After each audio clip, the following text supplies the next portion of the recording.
there, I'm Dr. Christine Coral, and welcome to Class 1 of Quieting Your Anxious Mind.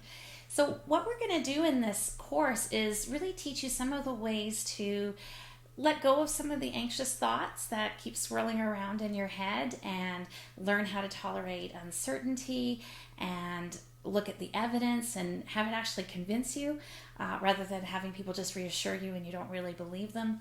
And you're going to learn a lot about why it is that you worry, what keeps worrying going, everything you need to know, everything that I teach people in my office. So I'm hoping you find this very helpful, and we're gonna jump right in. And so today's class is really focusing on understanding your anxiety, the basics of what makes worry a problem, what the difference between normal worry and excessive worry that requires some help in overcoming, and just a little bit of background so that you realize that it doesn't mean that you're crazy. We do worry for good reasons. We're kind of biologically primed this way, and it takes, but we there are very, very effective tools that we're going to start to go through so that you learn how to override some of the basic programming that you have. I often joke that those of us who worry a lot are programmed for survival, because that's one of the key things with fear, is that it does protect us, and there's times when it's appropriate. But let's start. So I want to give you a little bit of background. Most of the things that we're going to talk about in this particular class are how to deal with generalized anxiety or generalized worries. Very common kind of problem that often brings people into my office for help. It's roughly about 4 to 7% of the population has this generalized anxiety disorder, or sometimes I'll call it GAD. Sometimes we'll call this the what if disease, because you often wonder, what if this happens, what if that happens, and it starts this chain of worries that keeps going and going and going and swirling around in your head. Now, for those of us who have this as a diagnosis, but even if you have worries that you can't let go of, we're not going to worry too much about diagnosis, except I'm going to talk about it to just give a little bit of background, see if some of it resonates with you. If you want to know if you have the diagnosis, you can go see a psychologist or a psychiatrist and have them help you. But we're going to focus on technique for the most part, except for this little bit here. Okay, so about 2/3 of people who have this diagnosis, they started at about age 11 or 12. So, quite rightly, a lot of people will come in and see me and say, well, I've been worrying my whole life, or it seems that way.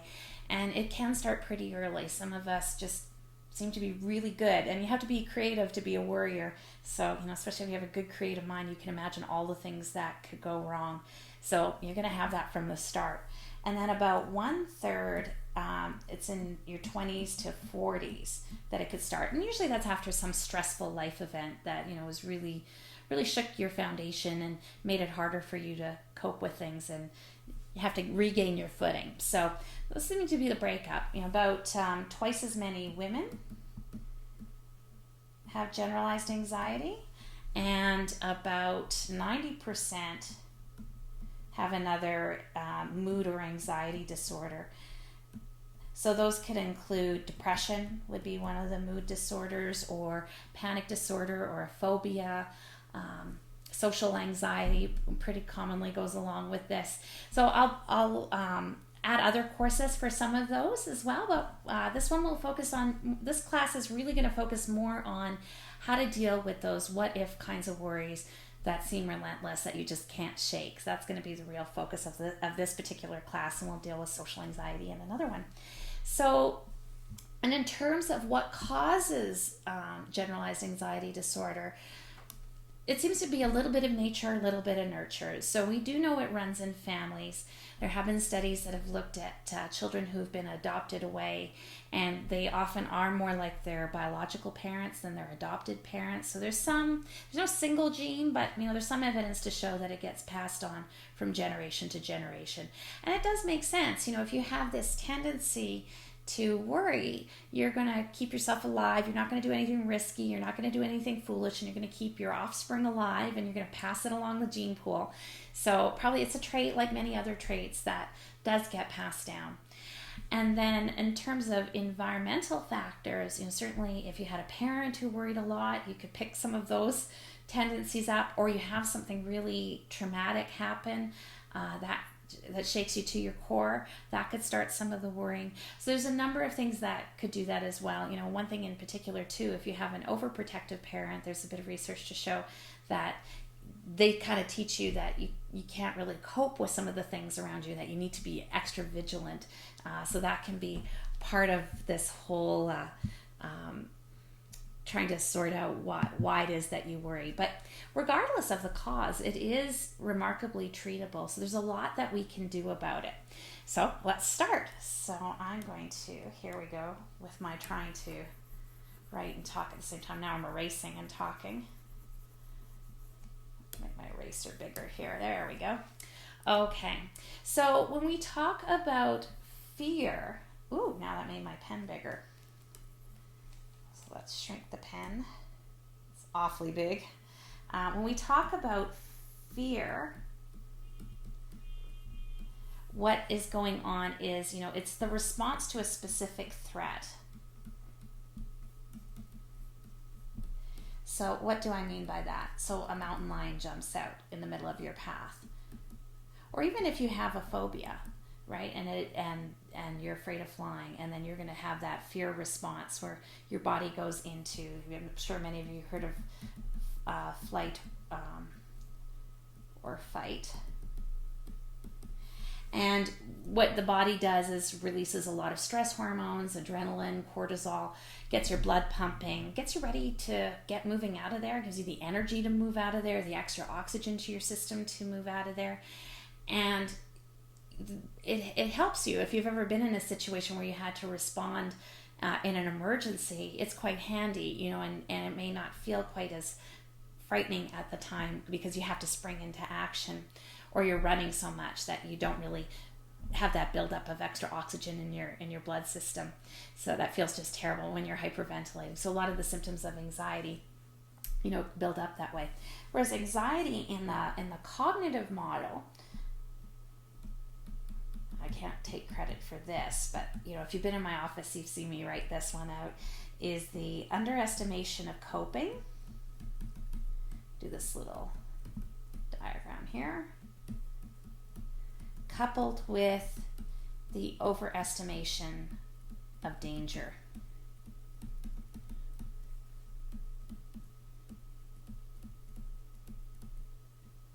Particularly if we have what if fears, we're thinking, oh, we couldn't possibly cope. If I'm late for work, my boss is going to be mad at me and going to fire me, and then I'm going to lose my job and my house, and I'd be embarrassed, and I'd be alone, and I couldn't cope with that. It'd be terrible, it'd be horrible.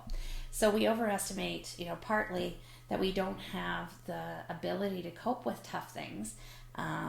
Although part of this is going to help you remember some of the tough things that you have coped with in the past, and also how much danger you feel it is, or the probability that the dangerous event is that likely of happening.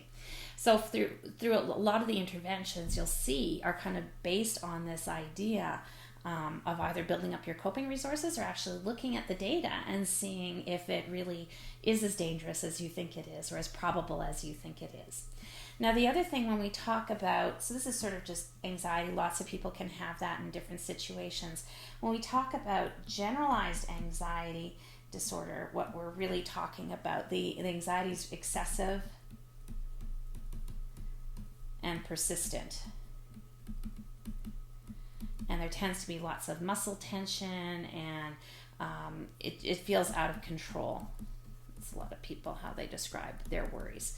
So when you've, and it's just plain kind of miserable. So if you're finding you're spending a lot of time, you can't turn it off, that's when you might want to go for help and have someone help you or coach you through some of this, or you can use this in conjunction with these videos. And there's lots of great self-help books. I'll post some links to some of my favorites. Certainly Mind Over Mood is a great one by Greenberger and Podesky, and there's Beck's and Clark's new Anxiety and Worry Workbook is great. So there's lots of fabulous resources out there. From a cognitive model, you want to, well, I'm very cognitive, so those are the ones that I would recommend, and a lot of them are well researched. So for a lot of you, you might be able to do it on your own or use these videos as a supplement as well. Okay, so what we talk about, I'm going to get the, big eraser here again. We'll go on to the next part here.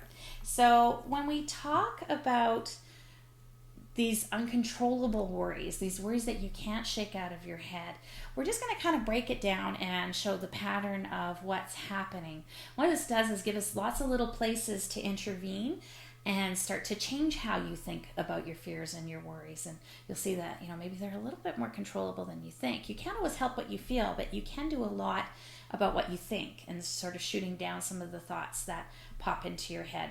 So one worry model is there's a trigger. It can be a situation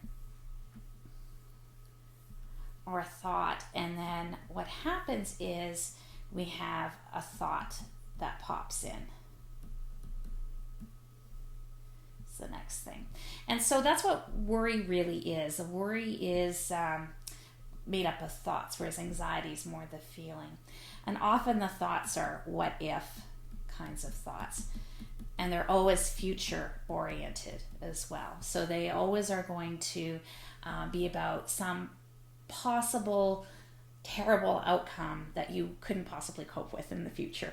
So that seems to be the main idea. And then what happens is that thought turns into worry.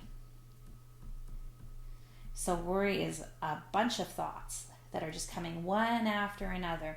And sometimes we'll talk about this being chaining of the thoughts. So like the example I gave earlier, if I'm late for work, then my boss is going to be mad at me, and then he's going to want to fire me, and then I'm going to be destitute, and my family will shun me, and it on and on and on and on. So one worry leads to many worries. So the process of worrying, maybe I'll put that here, worrying is this big chain of thoughts that are connected to each other, and you play it over and over and over and over again, especially at night. It seems particularly hard to shake some of the thoughts. So then the next consequence of all of this is the anxiety. So here we're talking more about the emotion rather than the thoughts. So you feel tensed up, you've got butterflies in your stomach, feeling unwell, your heart is pounding, shaking, sweating. In general worry, we're talking more about, might be persistent but not as extreme as, say, a panic attack, where you feel like it's taking over, and it goes on for a long time as well. And then if this goes on long enough, if you're worrying long enough, then what tends to happen is we reach a point of exhaustion and demoralization.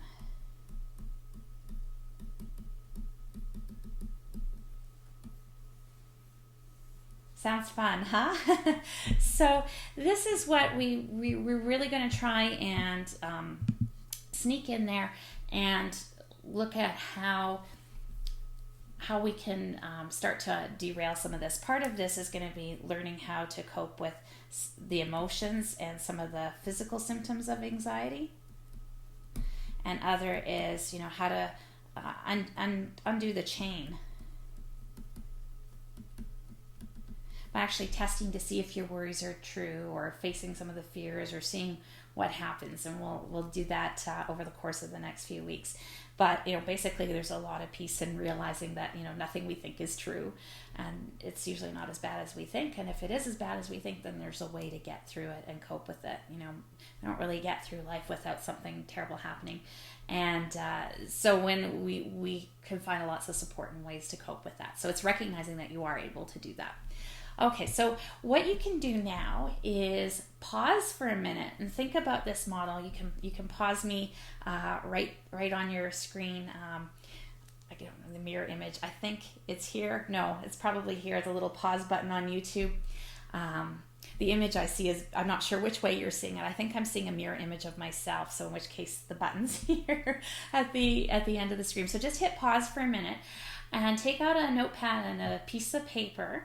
And I want you to start to write down some of the things that you've noticed about your own worries. What are the triggers that you notice?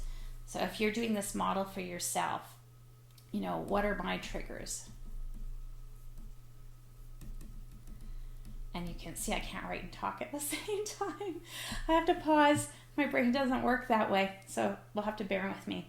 And then, what are your what if thoughts? Once you see the triggers, so I hear bad news. I watch the news. I watch the TV. I feel my heart flutter or I start to feel myself go red. Actually, if you worry about blushing, just watch me. The lights in here are really warm, and I tend to blush anyway, even when I'm not feeling nervous. So you can watch. I'm sure I'll turn different splotchy colors of pink, and it's not stopping me from doing this. I've learned not to care. So hopefully we can do this for you too. So what you can do is write down what kinds of what if thoughts, or what if you notice any particular chains that you struggle with. And then what are your symptoms of anxiety? What does it feel like to you? So if you want to pause it right now, I'll wait. Okay, so presumably you've unpaused now and you're back. So let's move on to the next part of the class. And let's talk about maybe some of the things that you might have noticed. We'll talk a little bit about, what are some of the consequences of worrying, or some of the behaviors that come up. So usually, when we're feeling, a little bit anxious, some of you see my cartoons. I usually take more time to draw my cartoons. But I'll draw a little worried person here. Like, really? Does she draw her cartoons? Yes, I do, but usually one of those little cartoons will take me a long time. Sometimes an hour, depending on how complex. But, our little worried person, we're wondering what if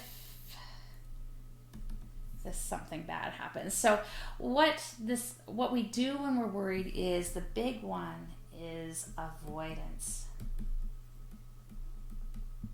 So with avoidance, we just get out of there. We don't give talks. We don't fly on planes. We say no if someone asks us out on a date. Whatever it is that can trigger the anxiety, we try and control our anxiety by controlling our environment. And what happens, though, is our world gets smaller and smaller and smaller. And what avoidance really does is it prevents us from learning that we can cope with those tough situations, or even teaching our body that we can cope. If we're able to stay fully present in a situation where we feel afraid, then that makes it easier for us to stay calm in that situation. Eventually our bodies will calm down if we don't run away and we think, I can handle this, it's fine. Sometimes we'll white knuckle our way through, and that doesn't really help. So you just white knuckle your way through a talk, and oh God, this is gonna be awful, but I'm just gonna get it over with. And you do your talk, and then you come off the stage and you think, oh, thank God that's over. And maybe you beat yourself up a little bit. I could have done a better job. And you can stay nervous about a situation. You have to approach those situations and say, it's okay to be nervous while I'm giving my talk, and look at the audience and not try and look away. Or a lot of people, when they mingle, if they have a bit of social anxiety, they might be playing with their with their phones and texting people to try and avoid contact with others. So you might be there at an event, but you're not really present, or you're using different ways to actually kind of avoid being fully there. So we'll talk a little bit about that. And then another thing is asking for lots of reassurance. So when we wondered, well, did I do the right thing? Do you think I made a fool of myself? Do you think people like me? And we'll ask friends and family, and even though we don't want to all the time, because we know we're kind of maybe annoying them, and then they'll tell us, oh, don't worry, it's not a problem, oh, that would never happen. And sometimes we might feel better for 5 minutes, but often those reassurances aren't helpful, because especially if someone's telling us, oh, that would never happen because you and I know it could.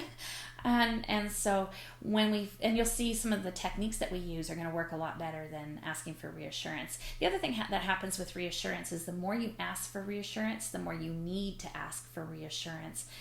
Because if you do feel better for 5 minutes or maybe even an hour after asking someone for reassurance, your brain goes, oh, that worked really well. Do it again, do it again, do it again. Ask them again, ask them again. It becomes a bit of a conditioned response. So anytime you're feeling kind of bad and you do something that makes you feel good, your brain doesn't really care, about long-term consequences. If it works in the short term, it wants to do it again and again and again and again.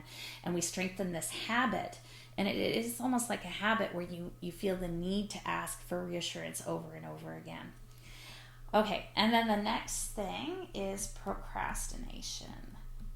If I can't do it right, if I'm feeling overwhelmed, I'm just going to bury my head in the sand and not look at it. So, some of us might be accused of being lazy, or we beat ourselves up for procrastination. I just don't have it in me. I don't have any drive. I don't have any motivation. So I might handle that particular one in its own class, because I think it deserves a bit more attention. So, but that is a common feature of people, those of us who worry, as we put things off. So yeah, I'll spend a whole class on that one, because there are some good techniques. And what really works for me so much, rather than beating myself up, is I don't really motivate myself as much as I try and inspire myself to do things and get things done. And if I really can't even find inspiration to do it, then I find a way around it. I find it cheap. So those of you who come to my office know that I'm not good with paper. I don't want to file. I don't want to deal with it. So I write my notes on a computer tablet. Actually, like I draw my cartoons on. And that way I have electronic files, and it's actually safer than a paper file. So there's an advantage, but it probably saves me a good 10 hours a week. I don't know where I would find those 10 hours. So with procrastination, there's lots of great strategies. Can help you with that one as well. And then the other thing that you can do a lot, and I should put at the top, these are all the behaviors, okay, is checking. So you might worry, if your partner's 5 minutes late, call them up on the phone and see, are you there? Are you okay? Are you on your way? And phoning over and over again just to make sure that your partner's alive. Or checking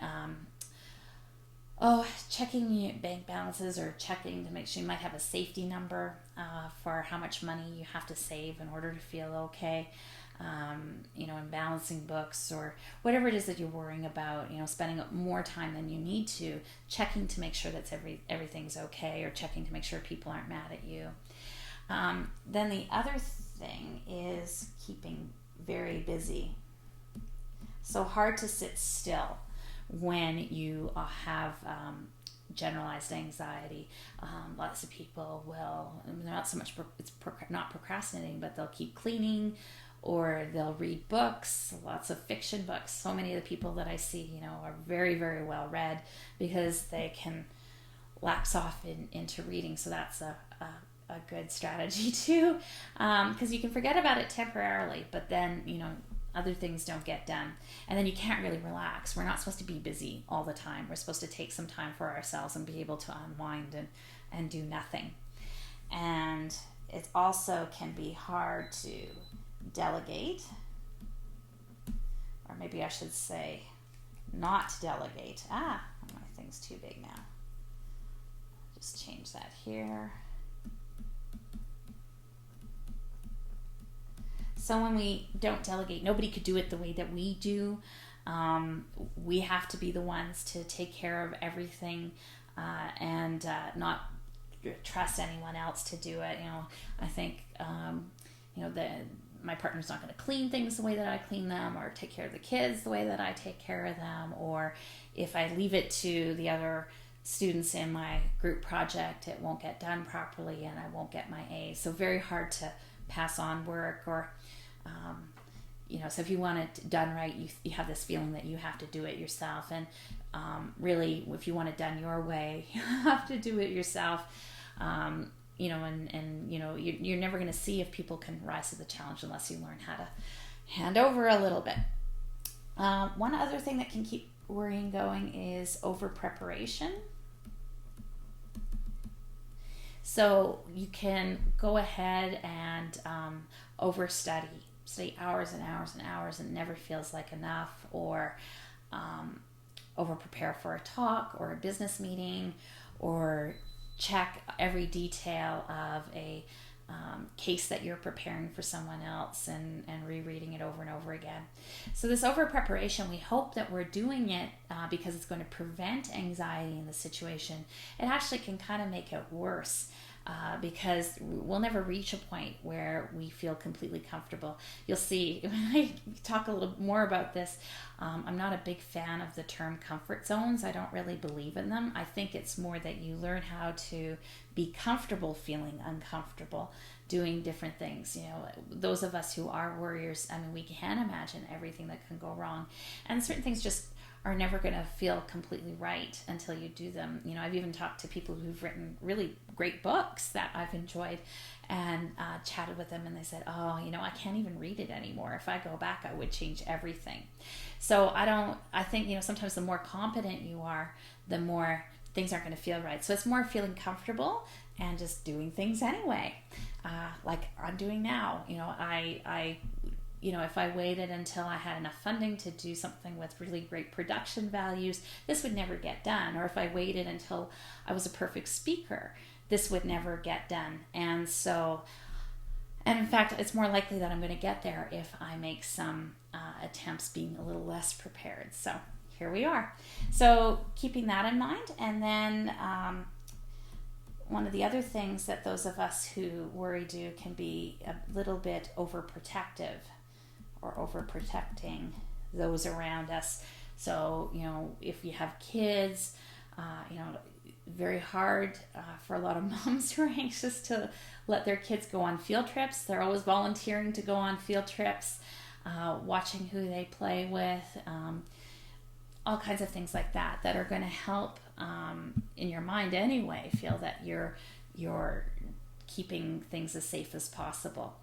But really, you have to let go of some of that control, and maybe not go on every field trip, or not call your teenager every 5 minutes on their cell phone, or put a GPS on them, as tempting as that is, even for non-anxious parents at times. You want to make sure that you know what, because we want our kids to learn how to have a healthy relationship with anxiety, and we want them to know that they can cope as well, and other family members too. So that's another important piece. So after looking at this, I want you to pause the video again and take out your piece of paper, because I want you to write down where you're at now. What are some of the things, on this list, or other things that you can think of that you do now to cope, and how well you think that works for you. So, on one side, if you do a little graph, you can put, the coping strategy here, or maybe let's call it behaviors. And you may notice that you have a few from here, and then rate how well they work or don't work. Let's do how well. From 0 to 100%, how much do they stop your worrying? Are they effective? And, maybe temporarily, in which case, might be a little effective.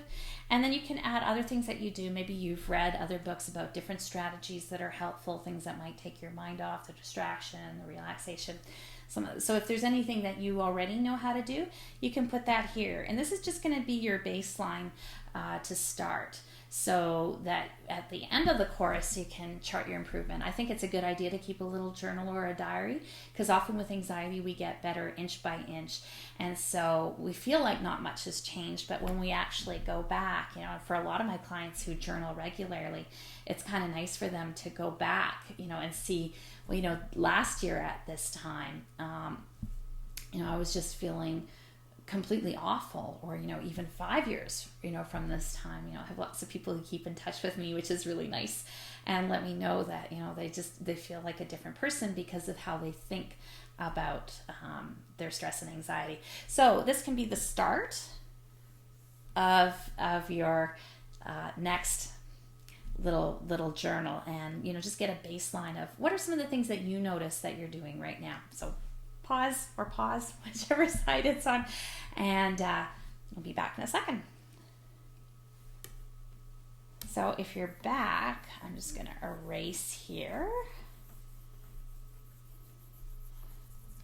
So welcome back after making your list. I hope that was kind of informative for you and a good start. So now we're going to go on to really just an overview, because in the next class we're really going to focus on how to challenge these thoughts. But I'm just going to give you the overview of what keeps worrying going.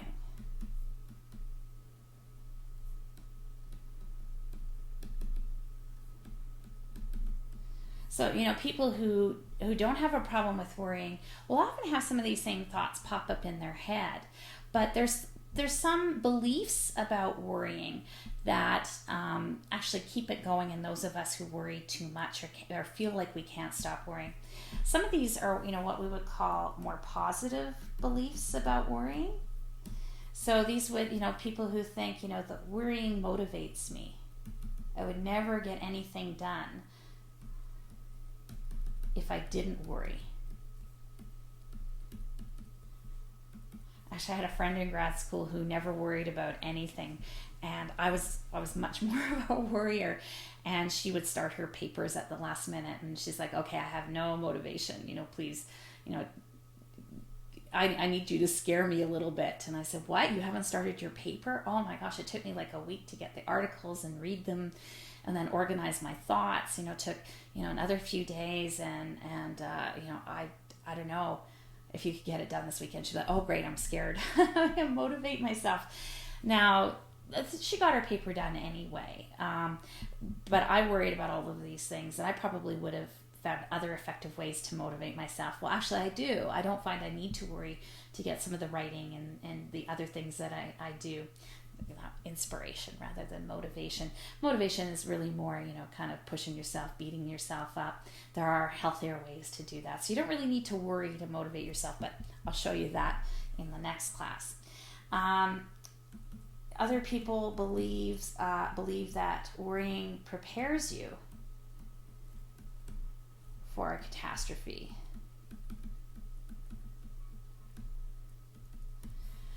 But again, you'll see through the course of this that you don't need to worry about a bad event in order to be able to cope with it. And also we'll look at the likelihood of some of the probabilities of these catastrophes. We worry about many more catastrophes than actually happen. But then that's another worry myth. But if you believe that, then it can be kind of hard to let go of worrying, because you think that it's so important that you're irresponsible. So that's the other sort of belief. It's important for problem solving. So if you do have a problem, like you don't have enough money, then you need to worry about it. A number of people that I've worked with, at times in their lives that have been really difficult, like they've had a lot of really big problems. Some of them have decided to go on medication. That didn't take away all the anxiety, but a few people respond really well. And what they learned is, I actually didn't need to worry. That's the right way to do medication, when you see that you don't need to worry about these problems. In fact, you have more energy to solve problems and just get it done if you're not worrying about it. You're not as exhausted. You don't have that demoralization that we talked about in the model at the beginning. And then also the belief that worrying can prevent bad things. So if I'm not hypervigilant, if I'm not always searching and looking for things that could go awry, then they could happen. But again, we'll see. So if you believe anything of these or something similar to that you're irresponsible, or you're not a good person, or that you need to worry. Actually, I'm jumping into some of the negative beliefs about worrying. So these are some of the, why don't I jump into the negative beliefs about worrying? So these are the negative beliefs about worrying that keep it going. That I'd be irresponsible.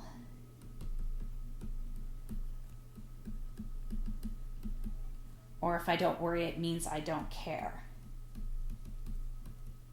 I'm not compassionate. So if you believe some of that, then you feel like, well, you have to worry. You're not a good person if you're not worrying about these things. But you can also take action. I think a good example, are certainly people who worked in the civil rights movement, Martin Luther King or Gandhi. You didn't get the sense that they were necessarily worried, but they knew what they had to do and did it, from a place of peacefulness, sort of calm and assertive behavior. So now I'm using dog whisperer terms again. I love the dog whisperer, for those of you who have seen previous podcasts that I've done. And then the other thing that this is sort of different than I'm a bad person if I don't worry, but the belief that worrying is uncontrollable. I can't stop it. I can't do anything about it. And so we're going to do some exercises in the future classes to show you, the control you already do have. You're just not noticing the times when you are able to control your worry or put your worry off or do something to take your mind off. A lot of people also think that worrying will drive them crazy or means that you're crazy. How do I know if or you have this belief that you're mentally ill because you worry? In some ways, it's too bad we use the word disorder. In the case of anxiety, it's really because it's persistent and a problem for you and really impacts your life. But, a disorder is not necessarily something that's not treatable, something that you can do. In fact, there's a lot of success with cognitive therapy and anxiety disorders. So, most people will not meet criteria for their anxiety disorder after treatment, even a year after they have it. So, it can be a temporary thing. So it doesn't mean you're going crazy at all. And some people think, that it's physically harmful because your heart rate is going up, just the physical symptoms of anxiety. See, I can't talk at the same time. Physically harmful. There we go. That it's physically harmful if you engage in any kind of worrying behavior. And you'll soon see, that's not true either. If anything, those of us who worry probably don't get into trouble because we don't do risky things, and we'll live longer than people who don't worry, who go skiing out of bounds or jumping off of cliffs or doing things that, there's lots of people who pay good money for that rush that you can feel just worrying, what if I run out of money, or what if my boss doesn't like me?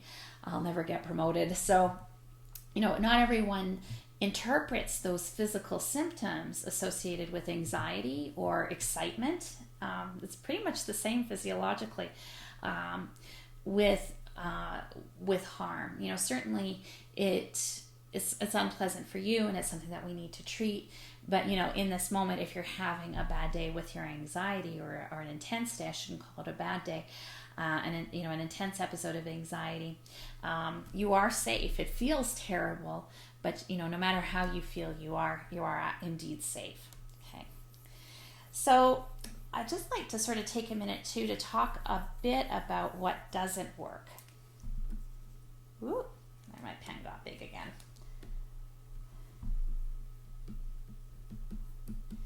So what doesn't work? Well, we talked a little bit about one of the behaviors that doesn't work, and, that would be avoidance.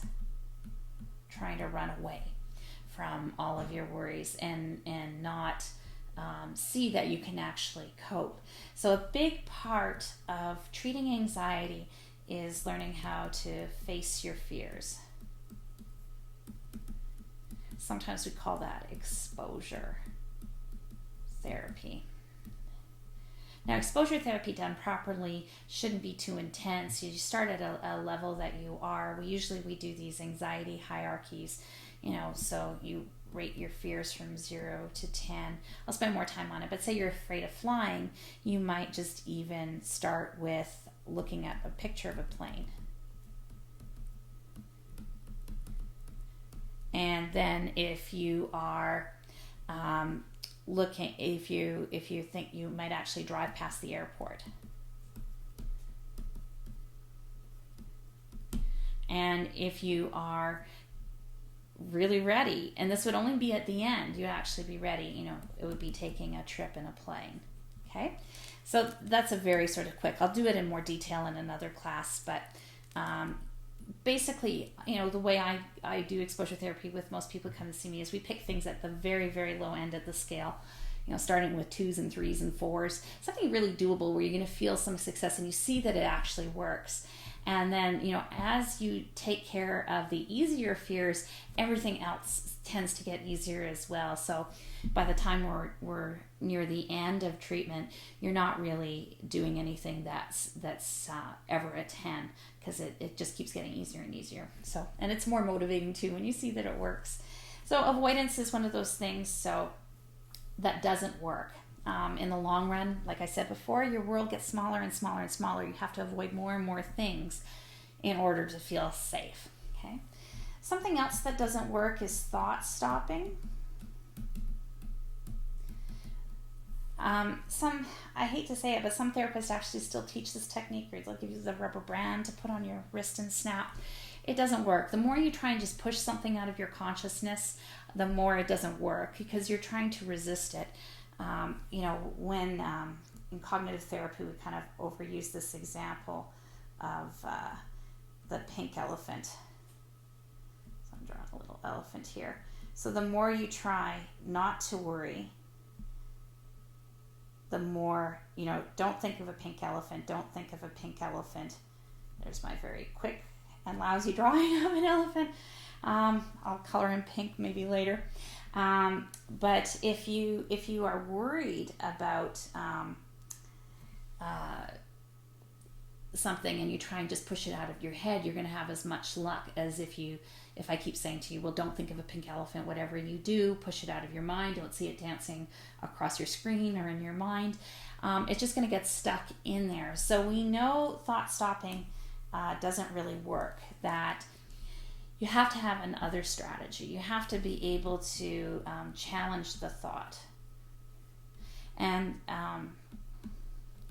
then come up with a thought that you believe. If you think this is going to be awful, you can't just tell yourself it's going to be wonderful and believe it. It has to be something that you believe in your gut. In cognitive therapy, we don't just deal with thoughts. It's thoughts, feelings, and behaviors all tied together.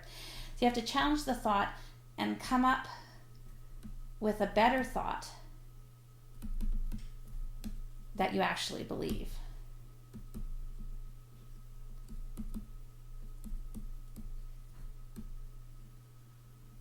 So when you do that, when you come up with a thought that you actually believe, then you'll start to feel better. So we're going to spend a lot of time doing that in this class.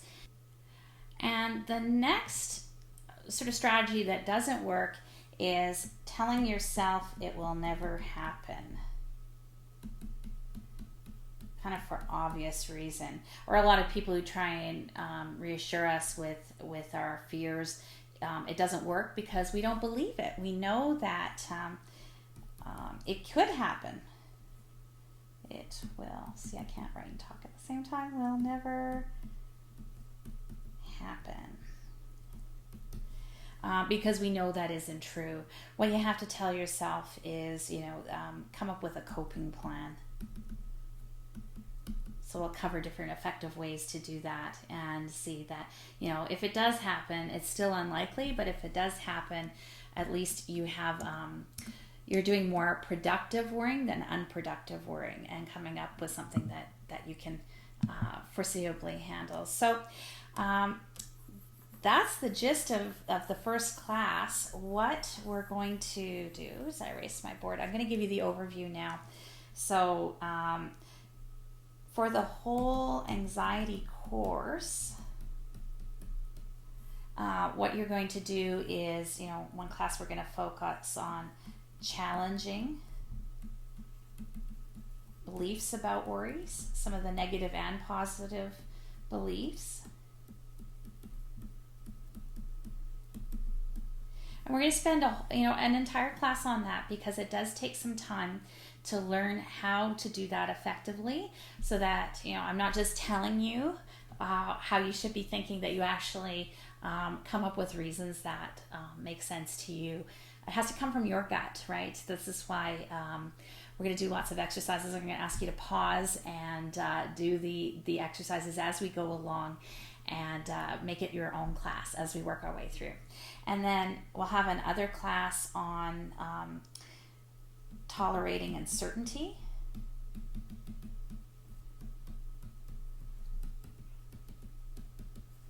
That's a big issue for those of us who worry. We want to know how it's going to work.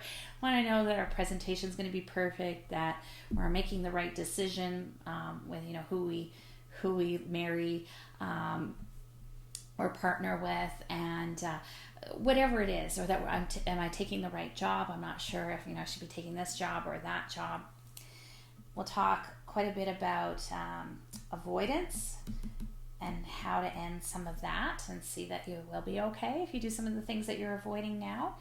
And then towards the end, we'll do some on relaxation, because there's just so much muscle attention associated with anxiety. It's not so much that you're doing the relaxation to get rid of the anxiety, because you're going to know by then that you can cope with it, that it's not something that you need to make go away necessarily, but it is kind of helpful. It's good for you to do the relaxation. And I'm also going to be doing a course later on, or if you're watching this, it might already be up on much later than when I first release it. It might already be up there on how to meditate as well. And we'll also spend a lot of time problem solving. So if you've got a real problem that's happening, and you're worried about it turning bad, then we're going to teach you how to effectively do more productive kind of strategy planning, rather than worrying over and over again. So that's the overview. That's the start. So now you should understand, what worries are. There are these busy thoughts that we chain them together, and they feel terrible. That there's certain beliefs that keep worrying going, both positive and negative beliefs about worrying. And there's certain behaviors that become problematic when we worry too much, that also keep the worrying going. And you have the overview of the program that we're going to be doing. And then what I want you to work on between now and, if you're watching these when they're all up on the website, or you're waiting a week for the next class, give yourself a week, and I want you to just build your worry awareness. So you're not going to change anything that you're doing now, but I want you to just get some baseline data. As cognitive therapists, we like data. And what you can do in your worry journal is keep a little record of the situation and the thoughts or your worries, and then rate your anxiety from 0 to 100%. So for an example for that, and you can even put the date here if you want. And so, if you say it's November 14th, and the situation was you gave a presentation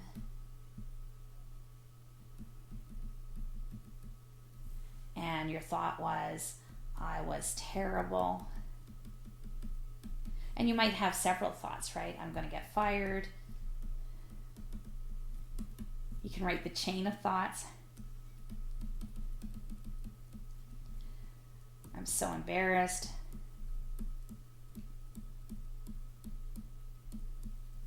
Sure, I turned red.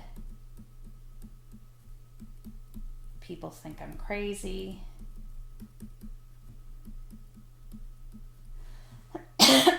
Coughing on camera. And then once you have, the list of worries, some of these will be bigger triggers than others, but you can just rate your overall anxiety, so it could be 85%. Okay. So all of these thoughts, what did I do here? I did some sort of weird mirror image thing. I made it worse. While I'm on camera, oh no. I don't know how to close this. Okay, I did something weird here that's not letting me. There we go. Did I figure it out? I don't know. Let's see. See, of course, at the end of my presentation, then I have technical problems. So I was thinking, oh my God, now I'm on camera and I'm not going to get this right, and everyone going to think I'm incompetent. No, not really. I'm just going to leave stuff like this in. It's too hard to edit out. So anyway, you can see, but rate your anxiety. No, that's not working. I will have to figure this out later. Anyway, you can see how you're supposed to do this. But keep a little worry journal for the next week so that you see some of the patterns, you get a better sense of what your triggers are.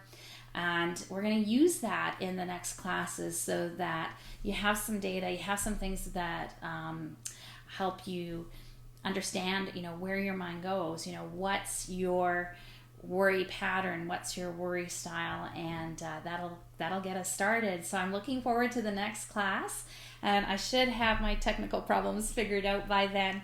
But until then, happy journaling. I'll see you in a week. Take care.